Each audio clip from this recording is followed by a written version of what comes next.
Bismillah ar-Rahman ar-Rahim. Assalamu alaikum, dear participants. Welcome to this session of textual study of the Quran. We will begin with Surah Nisa's verse 36. Just a short reminder of the fact that Surah Nisa, along with its previous surah, Surah Al Imran, and of course, prior to that, Surah Baqarah, and the one which will succeed Surah Nisa is Surah Maida. So these four surahs of the first chapter of the Quran have been revealed in Medina, and the only Meccan surah of this chapter is Surah Fatiha, which was the first surah.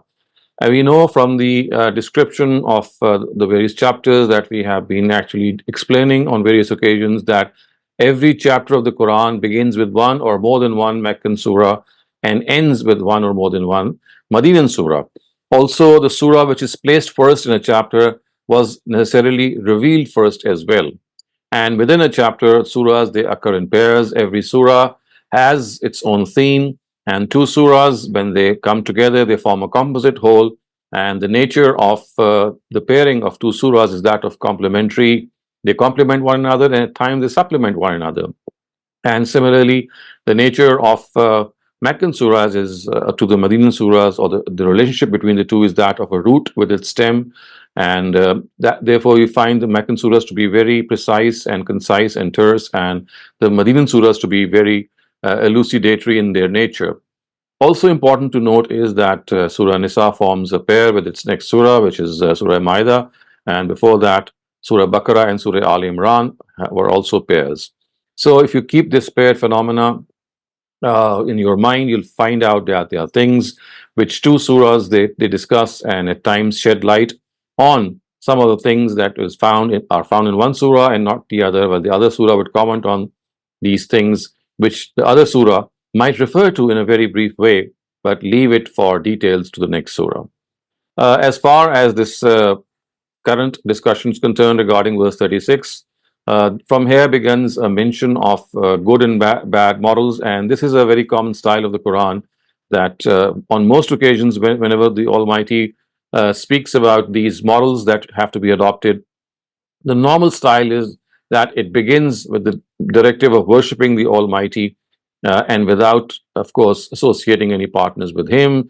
He is the Creator, the Master, and the Lord of the universe, and His right to be worshipped is the greatest. And the word worship, when it is used here, is not used in its limited form of worship rituals. It actually is inclusive of obedience. So worship and obedience, they go hand in hand. Worship rituals and obedience, they go hand in hand.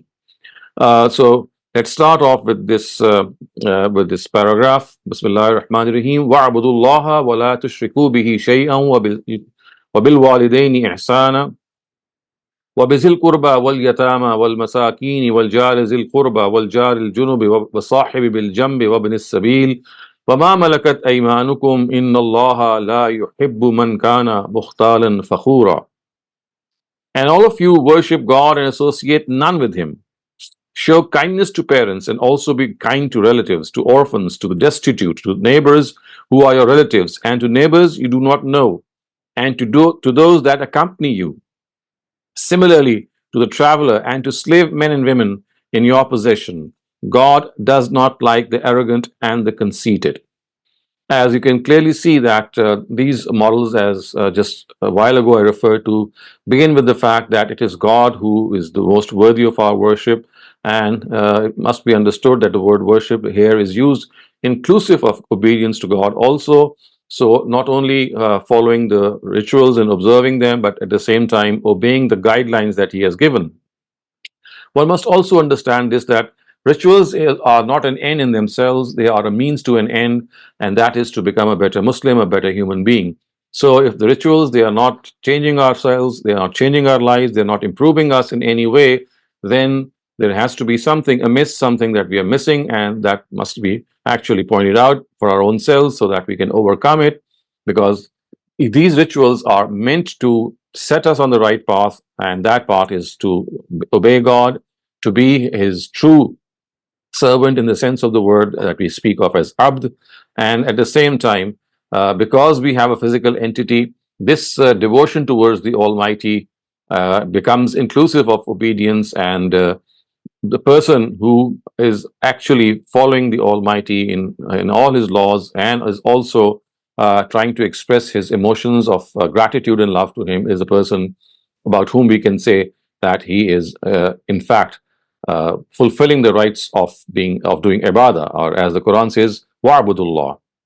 The next thing which is mentioned is wabil walidaini ihsana, and I think you will be familiar with this style of the Quran, that whenever God's right is mentioned, right after the right of God, generally the rights of the parents is also mentioned. And here you can see wabil walidaini ihsana, it refers to this right, that and all divine scriptures, they instruct us to be kind to parents. So the Old Testament, the New Testament, the Proverbs, the Psalms of David, the Proverbs of King Solomon, you will find very, very comprehensive statements about being kind to your parents. One thing that I always point out here is that kindness to parents is also at times misconstrued in the scriptures by actually uh, understanding the fact that we are required to obey our parents. So nowhere in the Quran have we been asked to obey parents. At every instance, the word used is to be kind to them. And of course, this kindness relates to being emotionally attached to them, to be physically, and in all other respects, psychologically. I mean, whatever different facets we have, or our connection with our parents, it has to be expressed before them. Because I mean, when I talk about physical relationship, of course, I mean that if you hug your parents, if you kiss them, if you cuddle with them, this again is something that at times we think is maybe just meant for children. But the fact is that our parents, elderly people, they also need this physical touch, because through this physical touch and warmth transfers the invisible energy, I would say, that really energizes them. And at the same time, their emotional needs, their needs that we as their children must always be very, very alive to, because you see, there are so many things that the parents will never tell us. They will never tell their children. And normally parents, when it is the last resort that they have to go to a doctor, or they need medical attention, would they bring this to the notice of their children? So it is the duty of the children to be vigilant and diligent in seeing whether their parents need any sort of help, and maybe they themselves are shying away from that help.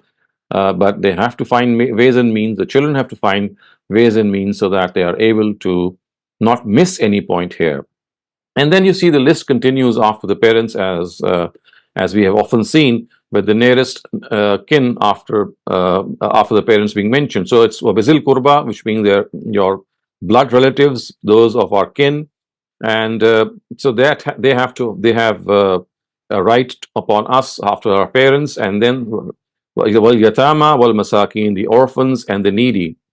So orphans and the needy, of course, these are two very weak sections of our society, especially in the society of in which the Quran was being revealed, and they really were individuals who needed help, especially with wars going on. And in the presence of those wars, a lot of boys would become and girls would become orphans, and women would become widows. So, of course, the category of miskin covers all people in need, and especially when the orphans are mentioned separately, it does have that appeal for all of us, that as much as we can, we should be kind to them, because they've lost a father, they've lost a parent, and now the society has to act as the parent of that child. And then wal jar zil kurba, wal jar al junub, wa sahibi bil jam. These are three very, I would say, expressions that are really enthralling, and they give you this expression that how we are closely connected to every single human being, and we are part of this giant family that we call mankind. So the first thing that is mentioned is Baljar al Kurba, which means that neighbors who are your relatives. And then it is said Baljar al Junub, which means that neighbors who are not known to you, who are unfamiliar. So these are two types of neighbors which the Quran mentions.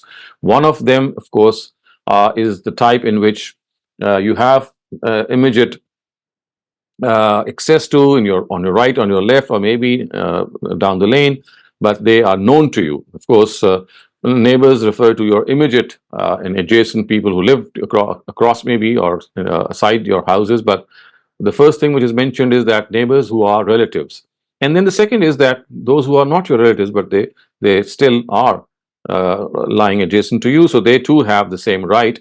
And then a very special category, very subtly, is mentioned, the sahibi will jump, which means people who accompany you while traveling.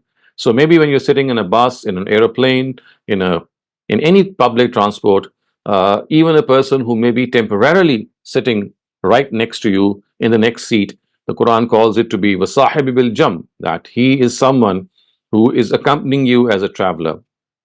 The Quran says that that person also has a right. He or she must also be treated with kindness, because people who sit by you by virtue of their proximity, by virtue of their closeness, they also have a right. And only the Quran would have perhaps pointed to this subtle and very, very delicate relationship, that even when a person is sitting you besides you, he may not be related to you, he may not be known to you, but the fact is that that person is sitting right next to you, and that is sufficient for him or her to have a right on you. And if there is something that he or she might be in maybe in a spot of bother, in any need, then you have to behave as if you were his neighbor or her neighbor, and pay attention to that. And then it is said, Wabni Sabil, the traveler. Of course, the traveler is, in those times, was someone who depended on the society, who would travel from different cities, who would come to a new city. There were no hotels or any places like restaurants or even uh, places of temporary stay, and people would often be forced, or the option they would have is to stay with unknown people, or make unknown people as their hosts. So they would be looking for people who would provide them. So therefore, they also fall in this category of being needy. And then it is said in a very comprehensive way, Vama malakat aimanukum, that you have to be kind to your slave men and women. We have often discussed this, that in those times slavery was rampant, and the Quran, because of the deeply rooted nature of slavery, wanted to do away with this inhuman institution, but it actually chalked out a very gradual plan to do away with it. And during this gradual eradication, of course, slaves were still there, and till the time they were totally, the directive came to totally liberate them, and if they don't cause any economic burden on the society, and if they are able to become responsible citizens, then they have to be set free. But until that time came, of course, they were still in the custody and the ownership of their masters. So they are being told that you must treat them with kindness. And you can see that the Prophet himself set example, and he told his followers that as far as their slaves are concerned, they should not call them by the name slave or slave man or slave woman. The word abd and amma were proscribed for them. Similarly, they were told that they must raise their standard of living. So whatever they eat and whatever they wear, the same standard should be given to their slaves also. And at the same time, many of their rights, the way they were handled and tackled, made them entirely equal to free men and women. So it's not the time here to go into details, but we have discussed the issue of slavery at a number of occasions. So this much must remain clear here. The Quran is asking people of those times who are possessing slaves that they must be very kind to them, and they must not treat them as if they are commodities that they have bought. In fact, they are human beings who have been born free. And if they are into some sort of yokes of slavery, then that should be a temporary matter. And during this temporary and transient period, they must be very graciously treated. So the Quran says in the next sentence, Inna Allah la yuhibbu man kana mukhtalan fakhura, that God does not like the arrogant and the conceited, referring to the fact that when people don't take care of other people, especially when they are in their custody, when they are in their company, and they just think of their own selves, then this is rather an arrogant attitude. And people who are arrogant and conceited are not liked by God at all. And then the sentence continues, and it points out to some of their other shortcomings by saying, "Allazina yabkhaluna wa ya'muruna an-nasa bil bukhl wa yaktumuna ma atahum Allahu min fadli."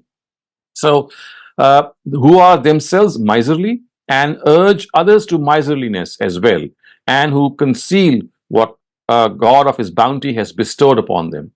So one of the things that makes a miser is that he would not like to be called a miser. He would not like to be called a stingy person.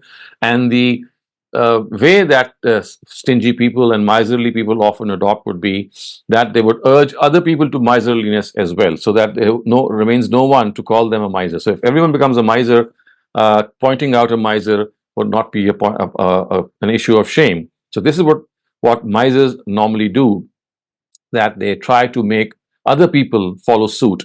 they induce other people to miserliness also, and in this way they save their own skin.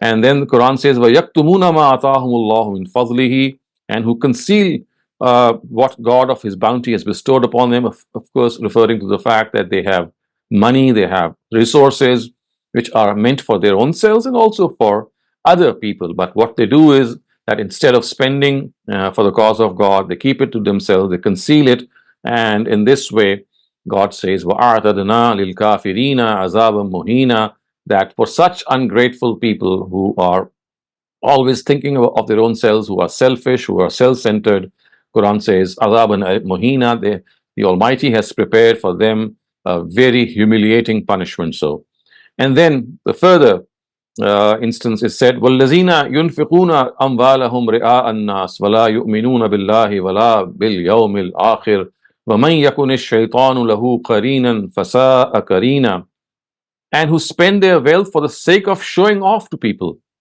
and do not believe in God or in the last day, Satan is their companion. And in reality, a person with whom Satan becomes a companion, then very evil a companion he is.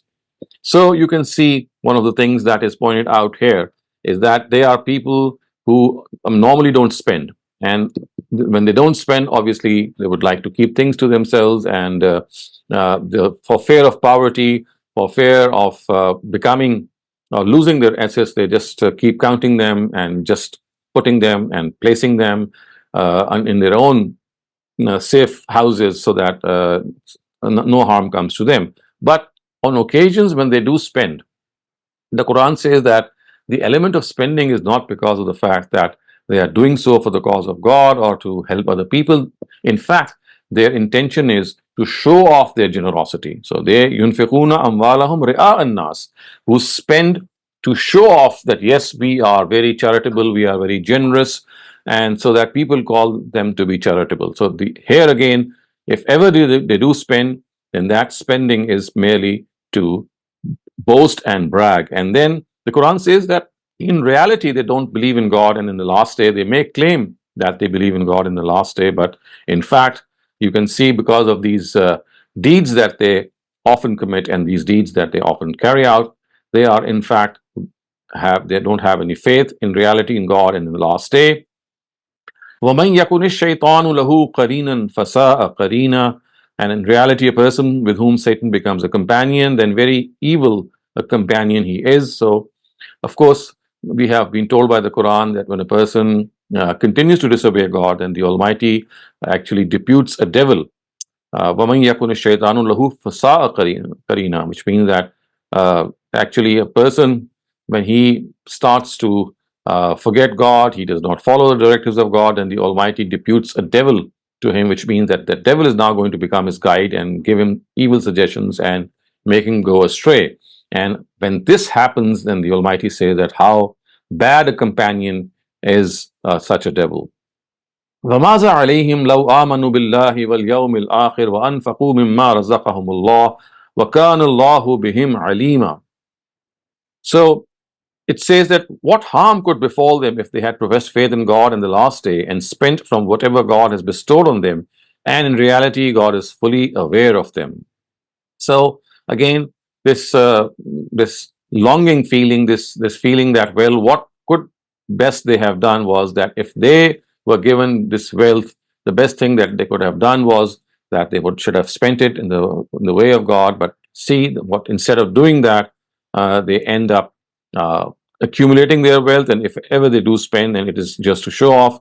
So the Quran says that had this been the opposite, that they would have spent generously, and at the same time they would have professed faith in God and in the last day, and as a result they would have been very charitable. God says that وَكَانَ اللَّهُ بِهِمْ رَحِيمًا, God is fully وَكَانَ اللَّهُ بِهِمْ عَلِيمًا, which means that God is fully aware of them, what they do. If they do this out of any ill intention or the intention that they would just like to be called generous people, then they should not think that God does not know this. He fully knows their intention and He's going to take them to task. إِنَّ اللَّهَ لَا يَظْلِمُ مِثْقَالَ ذَرَّةٍ وَإِن تَكُ حَسَنَةً يُضَاعِفْهَا وَيُؤْتِ مِن لَّدُنْهُ أَجْرًا عَظِيمًا يُضَاعِفْهَا وَيُؤْتِ مِن لَّدُنْهُ أَجْرًا عَظِيمًا. God shall not be unjust to anyone in the slightest way. In Allah, la yazlimu mithqala zarra. He shall not be unjust in the slightest way to anyone. And if a person has one good deed, he shall increase it manyfold. وَإِن تَكُ حَسَنَةً يُضَاعِفْهَا. So, which actually shows the gracious nature of the Almighty, that if you do just one good deed, the Almighty is going to really multiply it manyfold, so that the reward that you get of that single deed is many, many more, much more than you could have imagined, giving us this inspiration and this motivation that small good deeds, they are ones which do count a lot, because they might be small in their stature or in their extent to our in our eyes, but to God they are something that He really and graciously accepts, and He multiplies them. وَيُؤْتِ مِن لَدُنْهُ أَجْرًا عَظِيمًا. This is the part that is really so inspiring. It says, and besides this, especially for His own self, He shall bless them with a great reward. So mankind or a person might end up doing this bit, but the Almighty is going to add to that small bit a huge number. And as the Quran says, that He will not only reward that person manyfold, multiply his reward manyfold, but besides that, He will give that person even more. يُؤْتِ مِن لَدُنْهُ أَجْرًا عَظِيمًا. He will reward that person from his own self even more. And this, of course, is a very motivating and a very inspiring sentence, that if you do this small bit of good, then look how the Almighty is not only to multiply that good, but add something more to it to make a small, maybe mole into a mountain. And then فكيف إذا جئنا من كل أمة بشهيد وجئنا بك على هؤلاء شهيدا يومئذ يود الذين كفروا وعصوا الرسول لو تصفى بهم الأرض ولا يكتمون الله حديثا. Then what will they do on the day when we shall bring forth a witness from each community and call upon you, O Prophet, as witness over these people? So this is something that we know from other instances of the Quran also, that prophets of God will be called upon as witnesses, and they shall be actually brought forth, and they shall bear witness to what they did and how their ummah or their nation responded. So this is like a warning that is being sounded, that, well, if they are not spending their wealth the way they should, if they're not believing in God in the last day the way they should, then they should remember that there'll be a day in which they will be facing the Almighty, and their Prophet would be called. And in a similar way, Prophet Muhammad will also be there. He will bear witness to his own community, his own ummah, and tell the Almighty what he did and how his ummah responded. So they are just being warned that don't think that you're just going to go scot-free. This is going to happen. And then on that day, those who persisted in disbelief and those who have disobeyed the messenger will yearn that they were leveled with the land, and they will not even be able to hide anything from God, which means that such is the nature of that event that is going to take place in the hereafter, that when people will face the Almighty, they would rather say to themselves that I wish that I was just buried alive. I did not have this opportunity and chance to face the Almighty. Would that I would have just been decimated and just forgotten, because now the ignominy I'm going to face, the humiliation I'm going to face is so much that I would not be able to bear it. So, that they will yearn, these people who disobeyed God and His Messenger, that they would be leveled with the earth, and وَلَا يَكْتُمُونَ اللَّهَ حَدِيثًا, and they will not be able to hide anything from God. This, of course, is that supreme reckoning, because of which it becomes a perfect act of justice, that every single thing, whether open or concealed, is going to be brought before the Almighty in a very, very comprehensive way. No one is going to escape anything that he or she might have done. Everything that people would have done would be right before them, and not a single thing would be there that about which God would say that, well, I'm not aware of it, because of the fact that He has knowledge of what is in the hearts, and He has knowledge of what people think and what people do. So that would make it a perfect act of justice. So before we move ahead to the next few verses, if you have any questions regarding the part what we have studied, please raise them. Thank you very much, Dr. Saleem. Our first question asks, what is the omitted verb in verse 36 where it says وَبِالْوَالِدَيْنِ إِحْسَانًا? So some word that actually encompasses the word loyalty. So something like let me think about this. Any Arabic word which has ba as its proposition, and the meaning is that of loyalty, that you have to be sincere to your parents. Something which the Arabic word bir can be used. The word bir, of course, something is it is used in the sense that you are sincere and loyal to your parents. So the appropriate form of the word bir would be suppressed, or words similar to it. Thank you very much. The next question asks, the line of demarcation between being a miser and a saver for the future is subtle, so how do you differentiate between them? I think the best judge is your own conscience. You very well know when you're a miser, and you very well know when you're just saving for the future. It is something that is known to all of us when we are behaving in a stingy way. Because you see, when a person is a miser and a stinger, he's trying to block his own needs by not even spending on his own self and the needs of the children and the family. And when a person is saving, of course, he's not doing that. He's fulfilling all the current needs, and whatever spare he can still acquire and maintain is then put into that safety box or the safe box. So I think that is something that we very well know ourselves in our own hearts. There's no need to demarcate it because we know from our inside. Thank you very much. Calling for more questions? If not, then we can move on. Okay, doesn't seem that we have any more questions for Okay. now.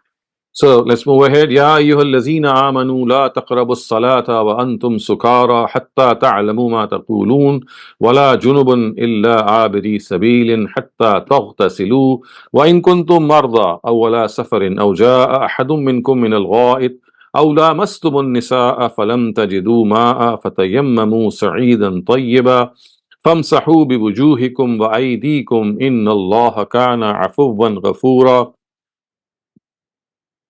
Believers, the prayer is the greatest manifestation of the directive of worshipping God given earlier. So this, you can see the parenthetical insertion by Ustaz Ghamidi is just to connect the discourse to its original, and that is that earlier on, of course, when the paragraph began, it began with the fact that you have to obey God, you have to, in the same way, not only obey Him but to worship Him. And because the prayer is the greatest manifestation of worshipping the Almighty, so now some details about the prayer are being presented, and they are that do not approach the place of the prayer when you are drunk until you are able to know what you are saying. And similarly, also when you are ceremonially unclean until you have bathed yourselves, except if the intention is just to pass through. So we know that the punishment or the prohibition of drinking was almost there. However, to make it a cognizable offense, it took some steps. And we know that it was something that was prohibited from the times of the Jews and the Christians also, but they, especially the Christians, once they abrogated the Sharia, and that was done by St. Paul of Tarsus, uh, the the prohibition of alcohol and other intoxicants, they actually became legal and lawful for them. But the Quran here says that if you too are drunk and you are not in a position to even understand what you are saying, then on such an occasion you should not go to the mosque, because it is imperative that at least you should understand what you are saying.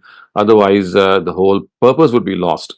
And similarly, it is said that also when you are in the state of ceremonial uncleanliness, you should not pass through the mosque, or you not should not enter the mosque. The only way that you can do so is that uh, you should enter the mosque when you the need is just to pass through it, because you know in those times and even today there are mosques in which when you have to go to the other side, at times there is no other way out except to cross through a mosque. So in such a case, the Almighty says that although the place of prayer you should not go when you are when you are ceremonially unclean, when you are in the state of janaba, but if the purpose is just to pass through, then yes, this is a concession and an allowance and a permission that is given to you.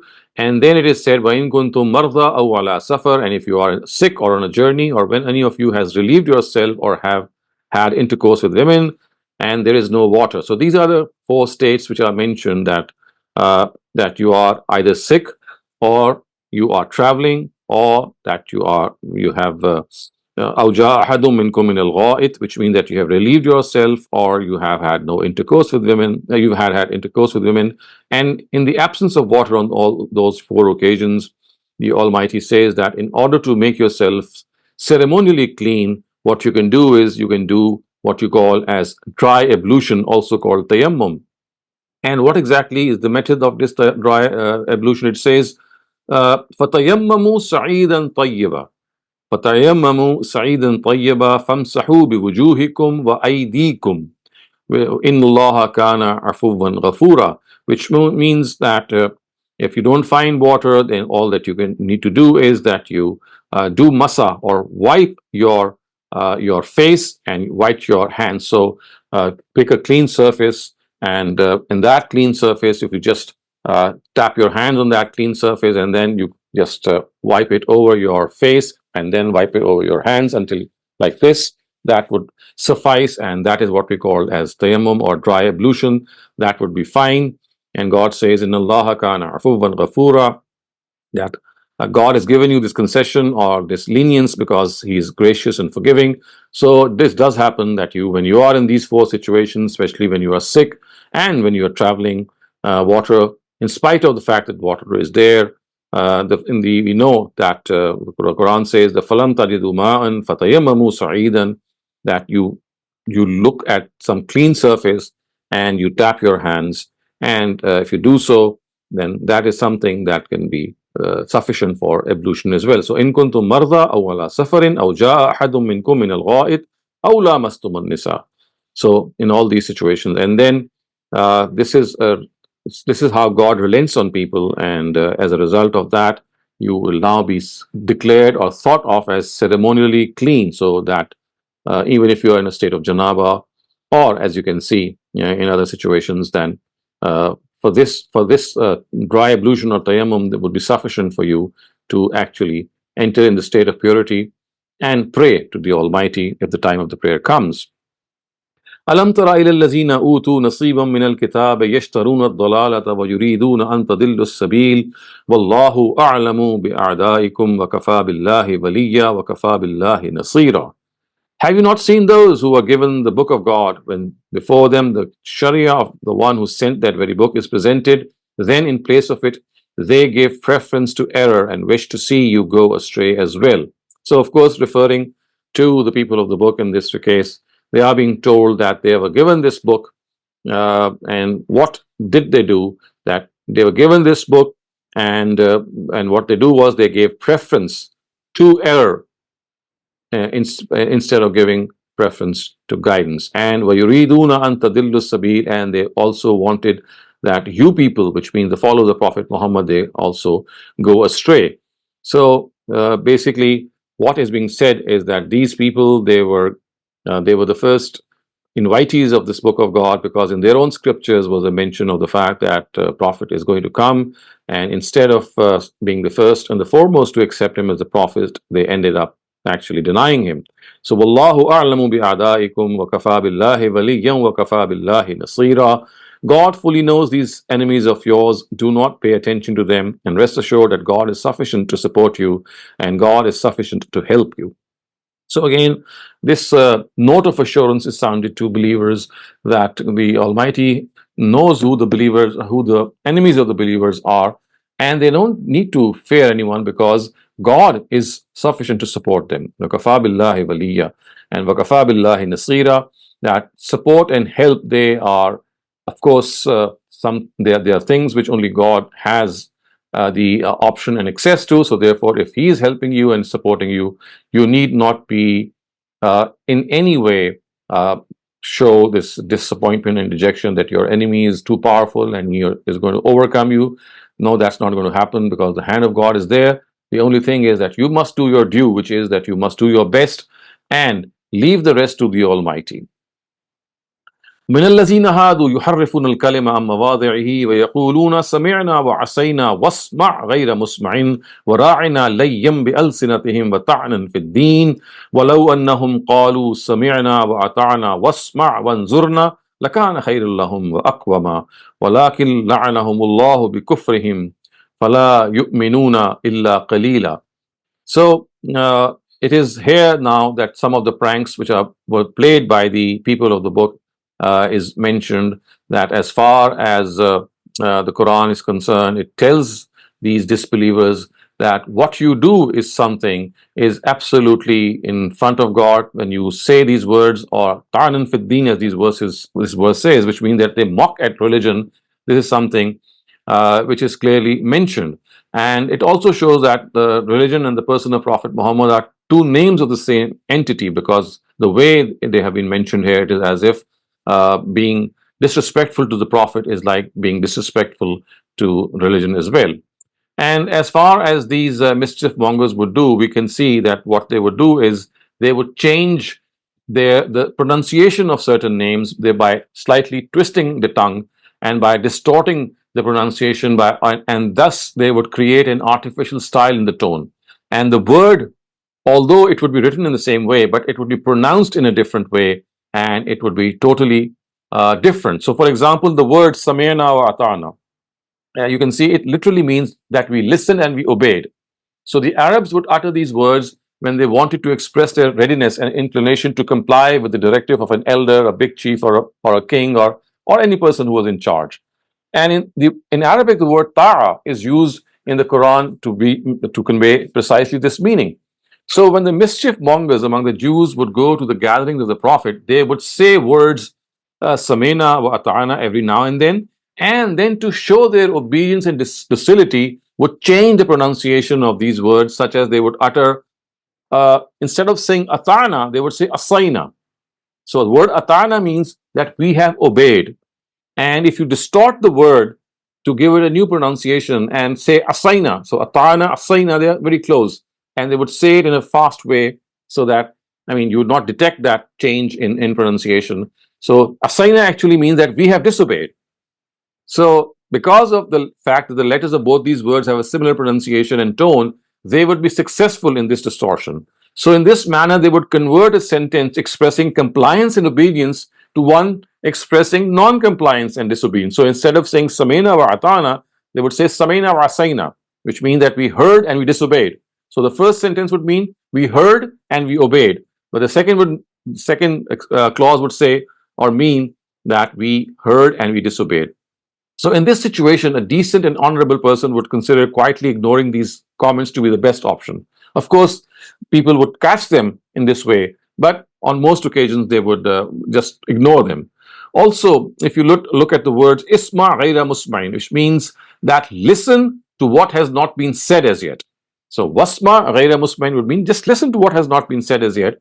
The positive sense of this expression is that when a listener, on hearing words of wisdom from a speaker, directs the attention of a fellow listener to the wise words of the speaker, for they are hearing them for the first time and never before they have come across these words. So it's like saying, listen for the first time, listen something new. Obviously, this is not meant as an expression of derision. This is not only an expression of duly valuing and honoring the speaker, it is also urging other people to value the speaker, because now you're hearing something new. But these words can also be used in the negative sense to hoot and make fun of the speaker. And how can that happen? By actually saying that listen to this unheard talk, listen to something that you've never heard before, implying that whatever that person is saying is such weird, such alien, and such strange that, I mean, it cannot make sense. So a mere change in their tone, I mean, I could say wasma ghaira musbain in a very respectful way by telling people that, look, you're hearing something new. Pay attention, pay heed, lend your ears. And I could just change my tone and say what has been unheard, in a way implying the fact that listen to this new thing, which is absolutely foolish and absolutely, I mean, it makes no sense.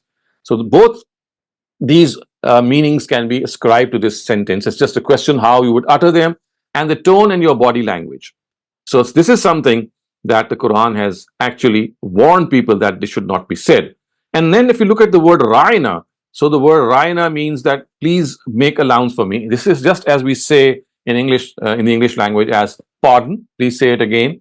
So that is what ra'ina means. But if you twist the word ra'ina in a way that, as the Quran says, layyan lil lisan, that you distort the pronunciation, you, instead of saying ra'ina, you say ra'ina.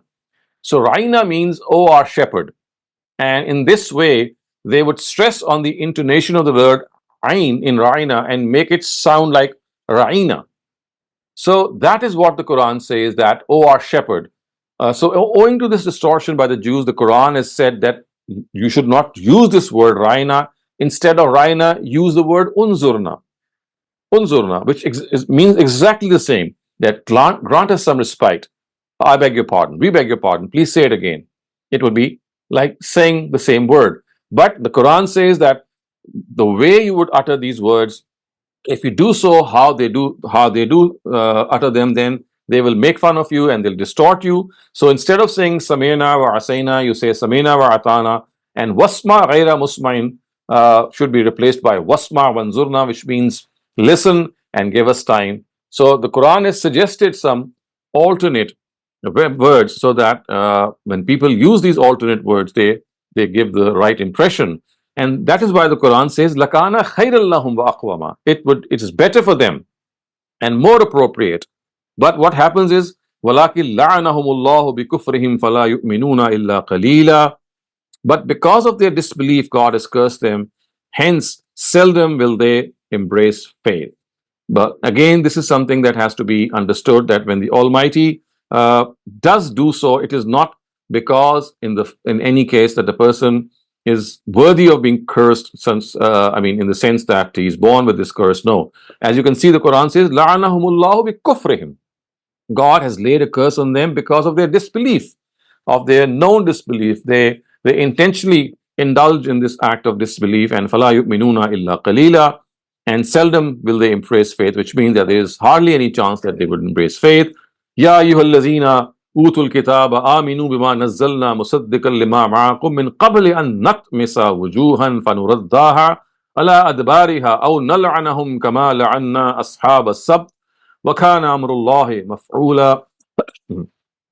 O people to whom the book has been given, believe in what we have revealed in confirmation. Believe in what we have revealed in confirmation of what we have with you yourselves. Believe before we distort your faces and turning them backward, level them, and or also curse them, those who have these faces, the way we had cursed the people of the Sabbath. And remember that what God ordains always happens. وَكَانَ أَمْرُ اللَّهِ مَفْعُولًا. So, it will really happen from them to profess faith. There's no possibility of a complete group doing so. The verse which sounds this threat actually uses this word in a very of course powerful way. So the expression tamasu shay, which means that you obliterate the signs and marks of something, it actually implies that the Almighty will flatten the faces of people by obliterating these physical features like the eyes, the ears, the lips, and it will become leveled, just one in one simple plain bland form. And the reason is that since they are not using these faculties, so neither are they using their eyes and the ears and their intellect for the purpose they were granted them to, so God is going to take them away. And after this attitude is only proffered that their faces be leveled flat the way the backs of their heads are. So that is what it is said. فَنُرُدَّهَا عَلَىٰ أَدْبَارِهَا. So we'll distort your faces and turning them backward, level them. So when you look at your face and the back, you look the backside of your head, it is leveled. It is absolutely plain. So that is what the Quran is saying here, that people who do so will end up with such distortion that all their faculties of their face, they will be leveled to one in one plane level. And also it needs to be kept in mind that the word wujuhan, as you can see, occurs as an undefined noun. There is no alif lam. Now, in the Arabic language, when they are expressed in this way, the purpose is to express hate and abhorrence. And the purpose is that the speaker does not even like to mention these cursed faces by identifying them. And the word wujuhahum was not used. It could have been their faces, but the Quran did not say their faces, it said faces, as if telling them that they are not even worthy of being addressed. And it's like, of course, making us realize that this is a very severe form of punishment. Also, the fact we are reminded in the threat given to distort the faces, there is a similarity between the deed that is done and its punishment. The deed that is done and its punishment, you find that they are very, very appropriate and they are very commensurate. So in the previous verses, it was stated that in order to make fun of the Prophet, they would make faces and distort their accent. See, they would distort their accent. They would distort the pronunciation. Now, exactly that has happened is that as a result of this, they deserve that their faces in turn be distorted. So since they were distorting the words of God, so as a punishment, God says their faces will be distorted also. So similarly, those who have permanently adopted the attitude of turning away from the truth deserve that their faces be turned backwards as well. So this is, of course, something that we know is in the Quran. And we also know that among the Jews who violated the sanctity of the Sabbath were cursed. And this curse manifested itself in the form that they were made worthless monkeys. So we know that in the Quran, qiratan khasiin are the words used in Surah Baqarah. They became detestable monkeys. So it is evident from the way this incident is mentioned in the Quran that first their characters underwent distortion and perversion, then any apparent difference in resemblance to remain no more. And now it was as if their inner selves became exactly as their outer selves, and they became distorted totally from their inside and from their outside. So I'm going to stop here. If you have any questions, please raise them. Otherwise, I will now attempt the literal translation of the part that we have covered today. Thank you very much, Dr. Saleem. Calling for questions. This Okay, one go ahead. asks, are we permitted to save for our future needs and needs of our children, and at the same time not being miser? How can we strike a balance between the two? As I said, I mean, this is a balance that your own gut feeling, you should trust your own gut feeling. Of course, when you're saving something for your family, whether it's your personal or need or your business need, whether of your own self or your children, of course, this is something that you're doing so in a way that normally people do. But when you're miserly, I mean, I know what I am when I'm miserly. It means that I'm not spending on my essential needs, and I'm just not only on my own essential needs, but the essential needs of my family. So I'm actually making their life miserable. And where you need to spend in a way that you should be comfortable. The wealth that God has given you is not meant to be just put away in the safe. It is meant to make you comfortable. So if you're leading a comfortable life with the money that you have, and then you save the rest of the money, that is what we call saving.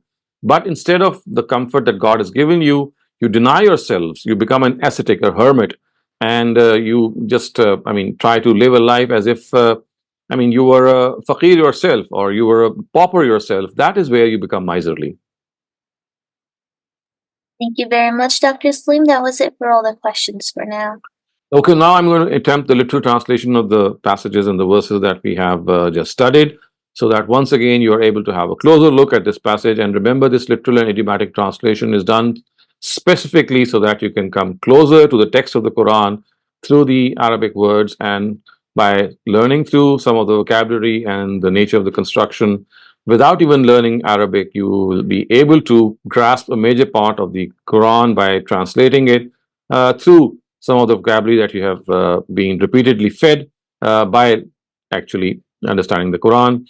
So please do make this effort that you note down this vocabulary, and you can practice the passage once this lesson finishes.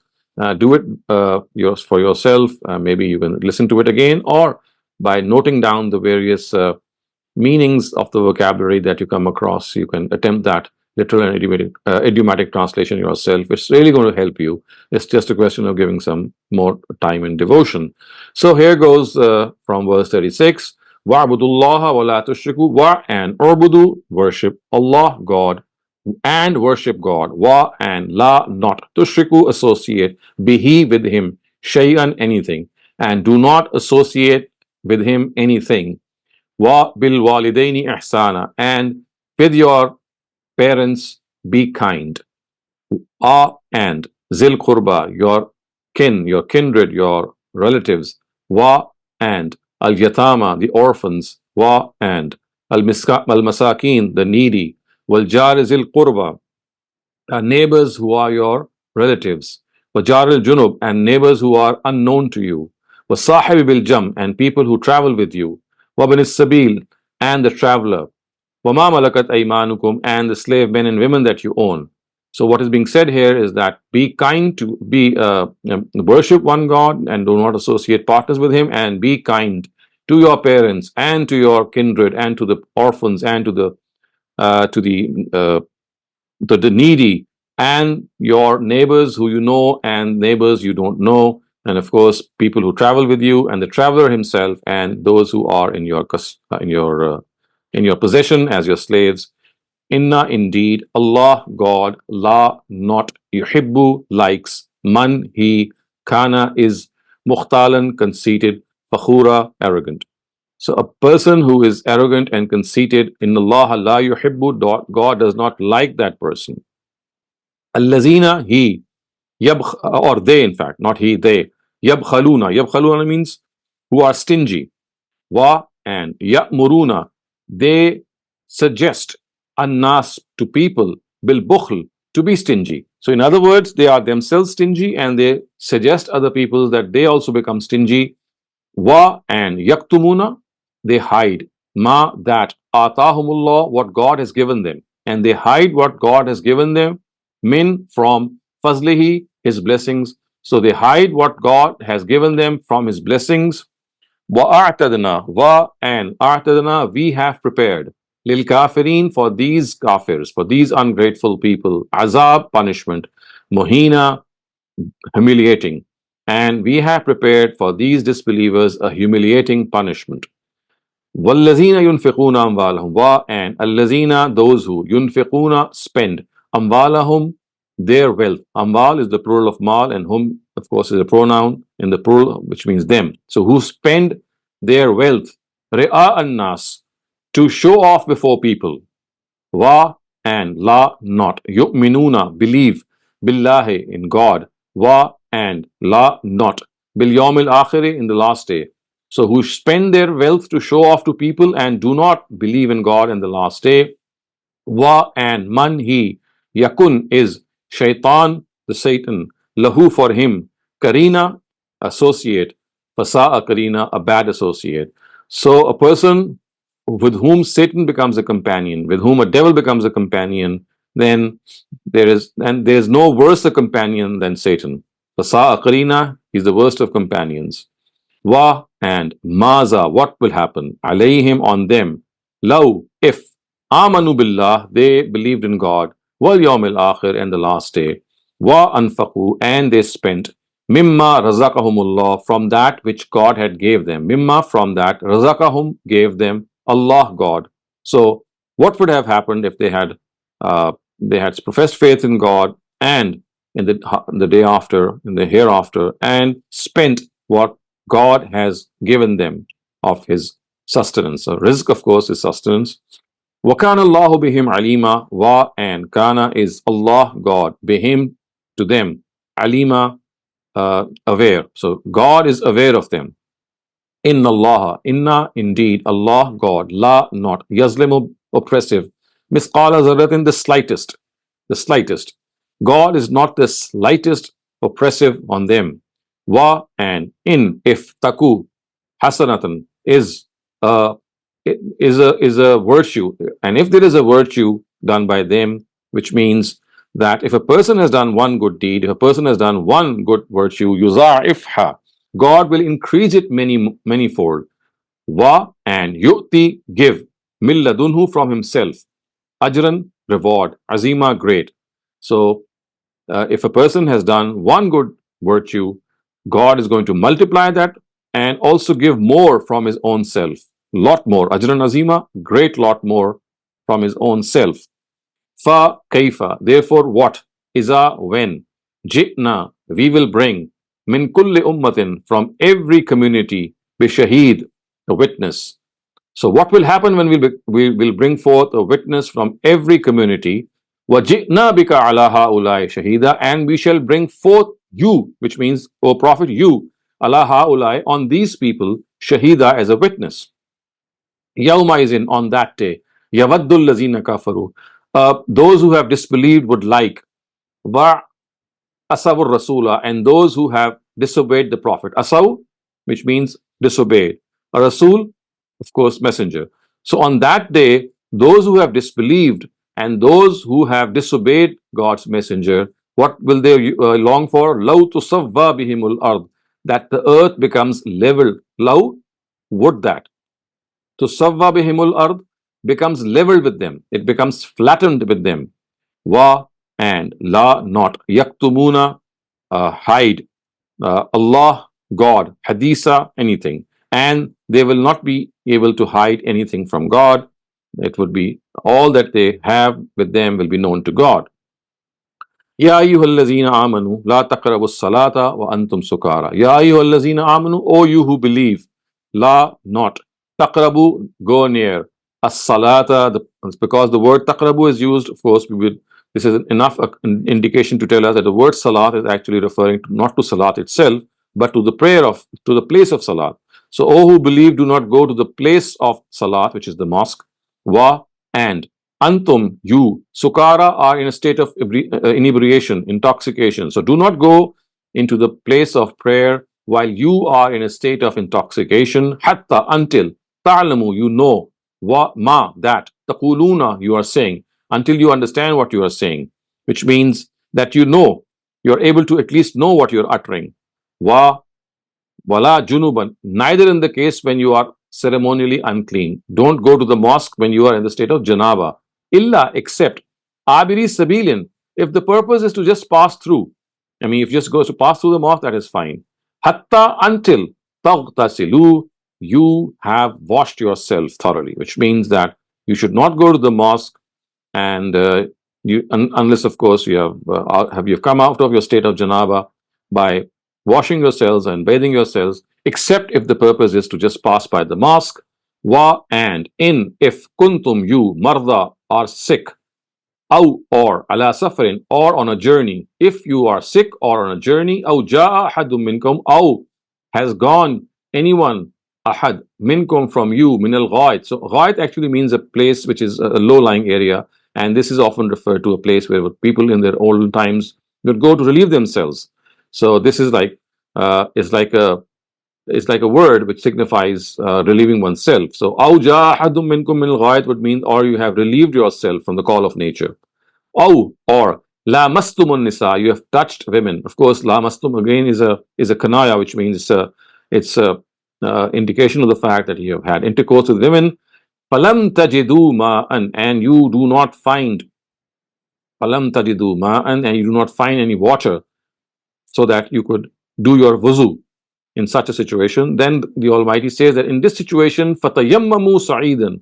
Fatayammamu means that look for sa'idan tayyiba, a clean surface. Sa'id, surface, tayyiba, clean. And what do you do? Famsahu, wipe off, biwujuhikum, your faces. Wa, and aidikum, your hands. So you wipe your faces and your hands. That will be sufficient. This tayammum would do, and it would be sufficient for you to offer the prayer. Inna Allah kana afuwan ghafura. Inna, indeed, Allah, God, kana, is afuwan, is gracious, and ghafura is of course merciful. And indeed, God is gracious and merciful. Alam tara ila allazina utu nasiban min al-kitab. Alam tara, have you seen, ila, towards, allazina, those who, utu, given, nasiban min al-kitab, book of God. Yashtaruna, they give preference, az-zalala, to error. What you read, of course, when they give preference, it would always mean that they give preference to error over guidance, guidance over error, which means that they prefer error over guidance. Wa, and yuriduna, they want, an, that, tadillu, you lose your, I mean, the word is to lose, as-sabil, the way, and they want that you lose your way. So in other words, there are people who have been given the book of God, referring to the previous people of who had been given the book, which is of course the people of the book. They give preference to guidance, to error, and they want you to go astray also. Have you looked at these people? Have you looked at these people? This is what the Quran is saying, as if pointing out in astonishment what they are doing.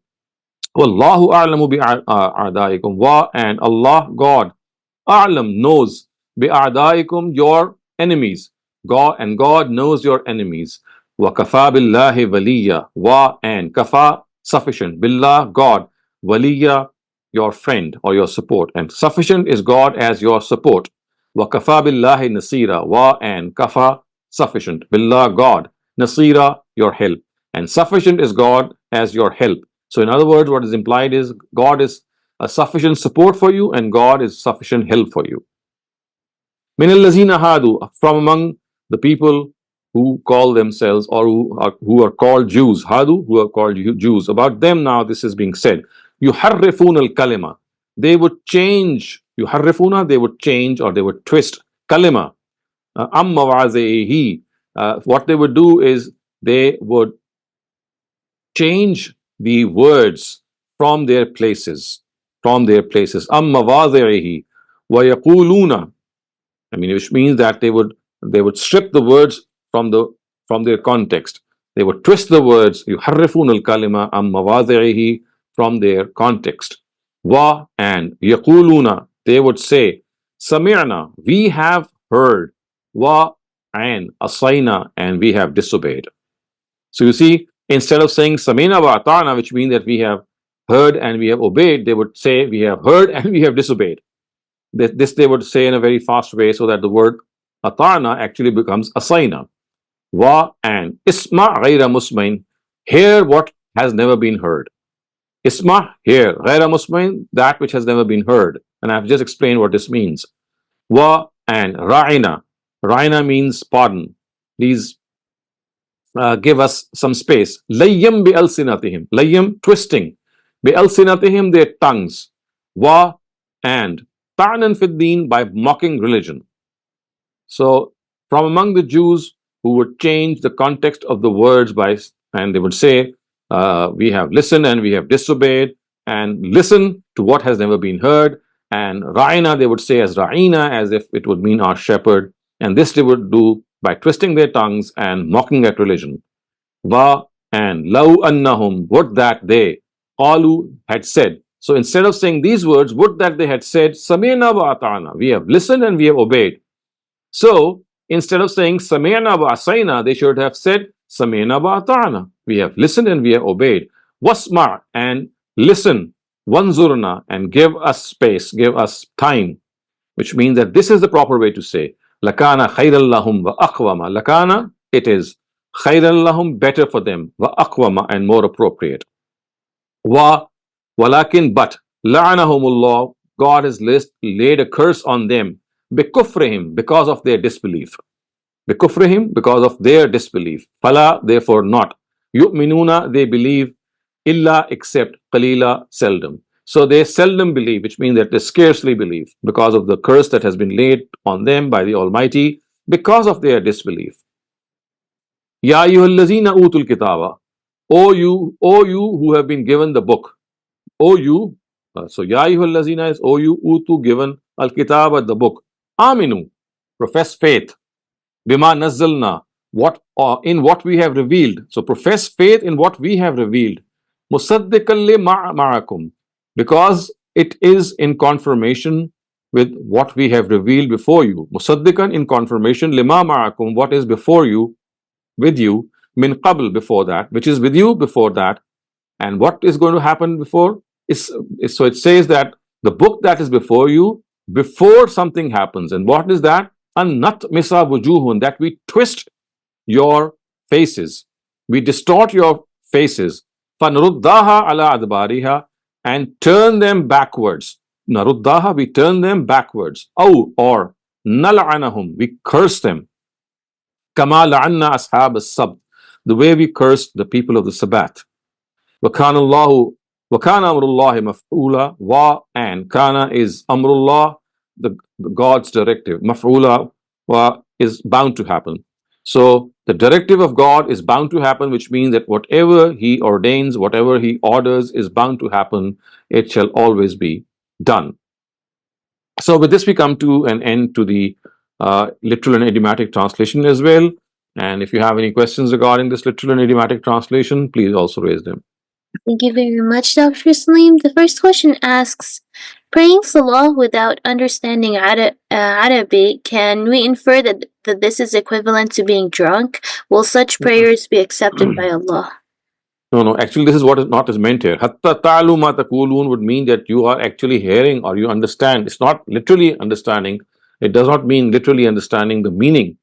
It means that you are able to make out what these words say. Thank you. You are able to understand. Yeah.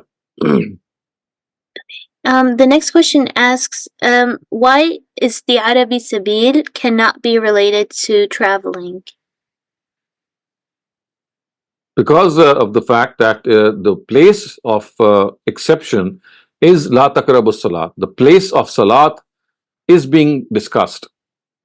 That is the exception. Abirus Sabil is actually related to law. You see, the word illa always is an exception to what is stated by law, which is the negation itself. So la taqrabus salat means don't go near the prayer place. Do not go near the place where the prayer is offered, like the mosque, except if the purpose is just to pass through. So Abir Sabil relates to La Taqrabus Salah. If you place it together, the actual impression would be, or the actual construction would be, La Taqrabus Salata illa Abir Sabil. Don't go near the mosque, do not enter the mosque, except if the purpose is just to pass through, because you don't have any way out. If the purpose is just to pass through, then that is the only concession that is allowed. That is how the construction is here. There's no other Arabic construction possible to make it, understood in the meaning of a traveler. Thank you very much. I had a question in verse 43 where it says أَوْ لَامَسْتُمْ النِّسَاءَ. Why does Allah say just like normal, like in plural in women and like not nisa'akum?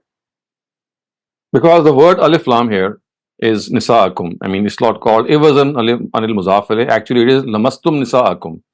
But on many occasions, the kum is suppressed and replaced by the word alif lam. So the alif lam is actually referring to the fact that your women, or the women that are, referring to the fact that your wives. So it's not even women; it's your wives. So if you've gone near your wives, if you have touched your wives. Thank you very much. That explains a lot. The next question asks, drunk and not understanding isn't the same. And this is referring to the first question that they asked. What is the question? It just says drunk and not understanding isn't the same. Please. Drunk and not understanding means that you are not drunk to the extent that you don't even know what you're doing in the prayer. So what is being said here is that don't approach the prayer place while you are in a drunk state.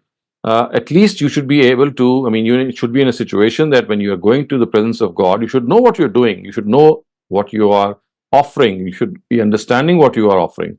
So basically, it's like a first step of a directive in which ultimately alcohol was regarded as a cognizable offense and people would be punished for that. So it's like gradually going towards that.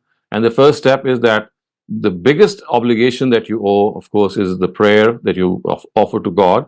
And when you go to a mosque to pray, then you should not be in a drunken state until at least you are in a situation to know what you are saying. Got it. Thank you very much. The next question asks, is ghusl obligatory even if one feels discharge of subtle amount of thick transparent fluid from his private parts even without touching his wife? Of course, that is the same. That would mean the same thing. It's just the question. If the fluid comes out without touching his wife, because of the fact that it's like ejaculation itself, and so that is something that would break your wudu. It will make you enter the state of janaba, which is called ceremonial uncleanliness. And the same thing would happen if the water is not available. You can do tayammum. They're talking about thick transparent fluid, not like opaque fluid. So it depends. If you're talking about the pre-seminal discharge, is that what you're talking about? Likely, I think that's what they mean. So it basically refers to the seminal discharge. The pre-seminal discharge is not going to do that. The seminal discharge is the one that is something that is a result of orgasmic activity, and any orgasmic activity which does not take place, and anything that comes out before that is not the same. It's a different fluid, so that would not do that. That's not going to break your. That's not going to make you enter the state of janaba. Thank you very much, Dr. Saleem. The next question asks, what is the value of understanding Arabic in Salah? If you could please elaborate. I think it's very important that you are able to understand Arabic. However, this verse should not be adduced to say that you should know the Arabic. What this verse is telling us is that you should be actually aware of what you're saying. You could be aware of what you're saying by a translation as well. You know that what the meaning is. But aside from that, learning the Arabic of the Quran is something that we have always, talked about and always recommended that we should make this as a target in our lives, that we should learn Quranic Arabic as much as possible. Because you see, when you rely on translations, yes, you do get the message of God. But when you are able to understand the Quran directly from its text, from its Arabic, this is like one step ahead, and that one step is not small. It actually is like God talking to you and you understanding directly what He's saying. The impact that has on our hearts and on our minds is tremendous. And not only do you get the message of God, but you get this inspiration and motivation to follow it as well. So I think the impact of those words make us really inspire us into doing whatever we have heard. A message is plainly a message that you can get from the translation, and it could be or could not be enough to urge you to action. But when you understand the Arabic, the impact it has is much more, and that impact could impel you to action. That could impel you to be more observant and give up that laziness feeling that might come across us. So I think that impact is something which is so should be treasured by us, that simply for that reason, every Muslim should make an effort to reach the Quran in a way that he is able to access or she's able to access it in a way that when he or she reads it or hears it, it makes full sense. Thank you very much, Dr. Saleem. So they're asking about your view of praying salah in any other language other than Arabic. I think I've expressed this also a number of times, and I've said that I follow my Ustaz Ghamidi's view, our Ustaz Ghamidi's view, who has derived this from various sources and has come up with this explanation that there are just 5 instances in the prayer that have to be said in Arabic. The rest can be said in our own language. Those 5 are when we begin the prayer or whenever we say Allahu Akbar. The second is Surah Fatiha. The third is the surah that we pray after Surah Fatiha. The fourth is Sami Allahu liman hamida. And the fifth is Assalamu alaikum wa rahmatullah. So these are the 5 instances that have to be uttered in Arabic. Other than all these instances, all these 5 instances, for example, when we are kneeling, when we are prostrating, when we are sitting in the Attahiyat position, all these postures are postures in which we can say anything to God.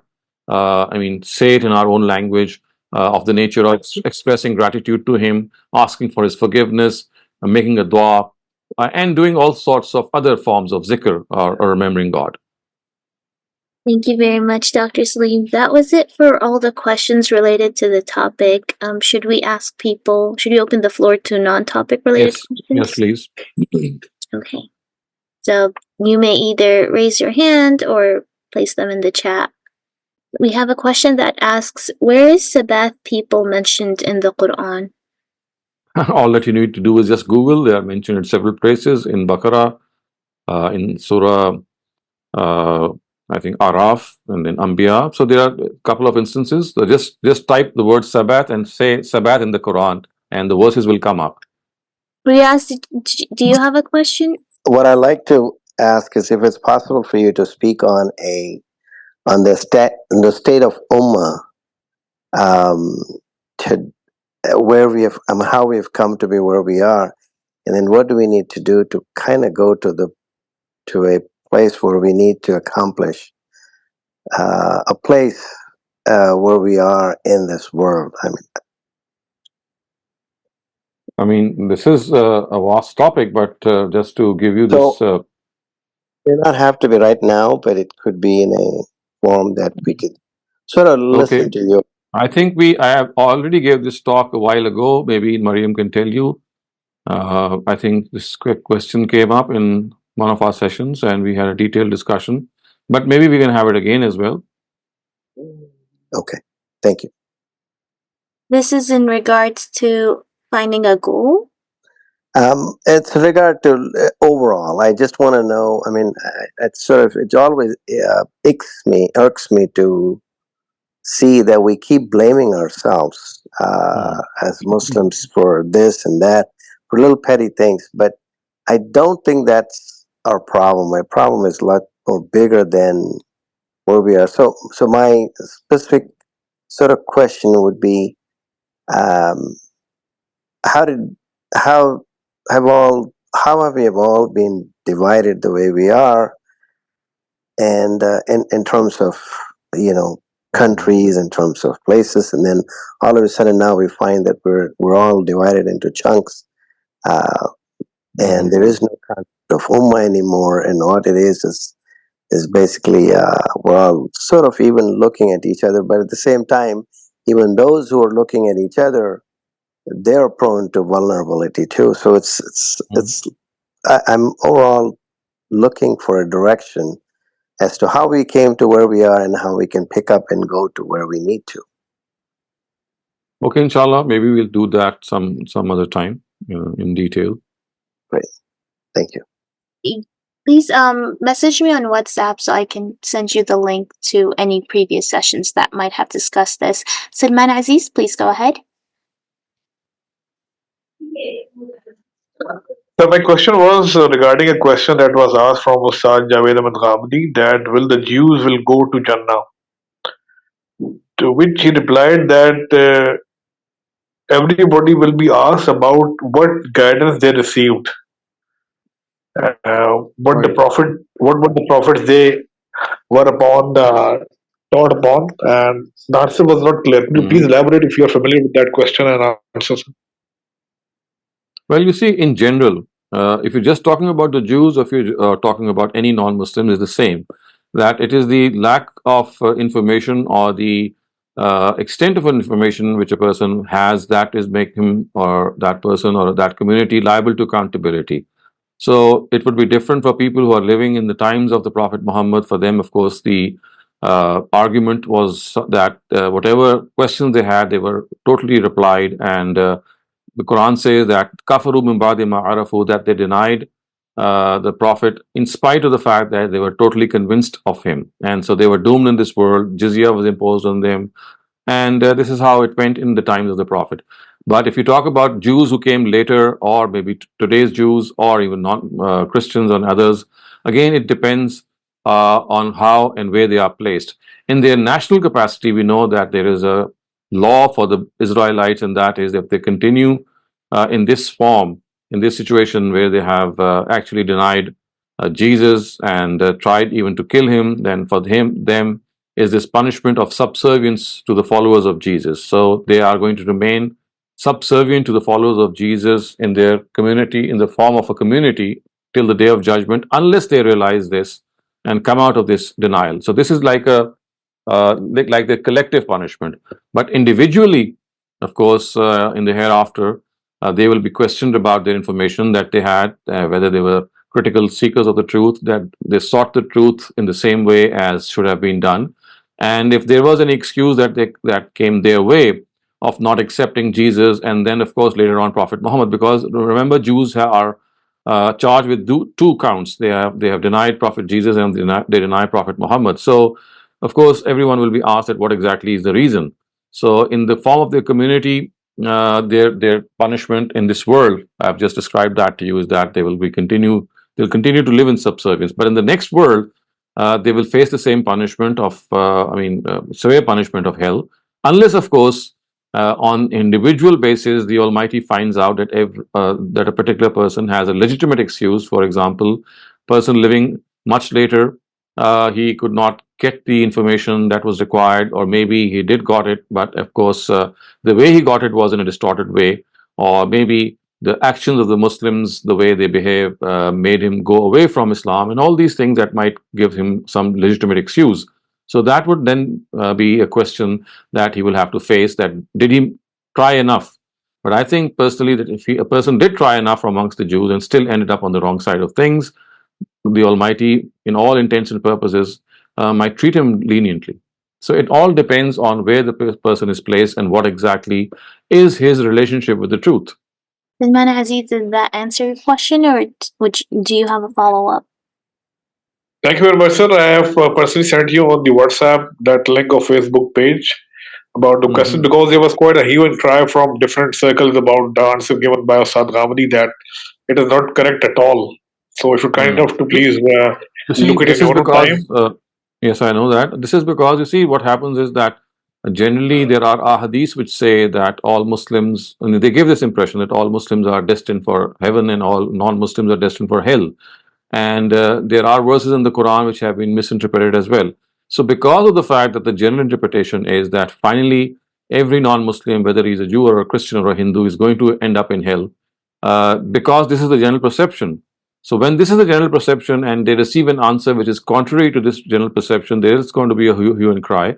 So this should not be any cause of consternation or amazement, I would say. The next question asks, I want to read Bible besides Qur'an. Which Bible do you suggest, and what precautions do we need to take without getting deviated from the right path? So I always suggest the NIV, which is the New International Version. It's the latest version of the Bible. There is this website called BibleGateway.com. You can go on that website. It's available there. You can order it wherever you live. You can go to a Bible store. If you want a hard copy, just order for the NIV version. And if you would like to read it online, just go to BibleGateway.com and you'll have that NIV version. And the only precautions that you need to do is exercise are that when you feel that there is something that you are being told which is against maybe your common sense or your general perception or some historical fact that you might be knowing or your own knowledge of the Quran, then all that you need is to consult it. So, I mean, I don't think it would be difficult because some of the deviations in the Bible or the variations are so blatant that they're not going to miss your eye. All right, that seems to be it. Thank you very much, Dr. Saleem, for another wonderful session, and thanks to all the participants for coming, joining us, and asking questions. Inshallah, we'll see you again next week. And until then, Assalamu alaikum wa rahmatullahi wa barakatuh. Wa alaikum assalam.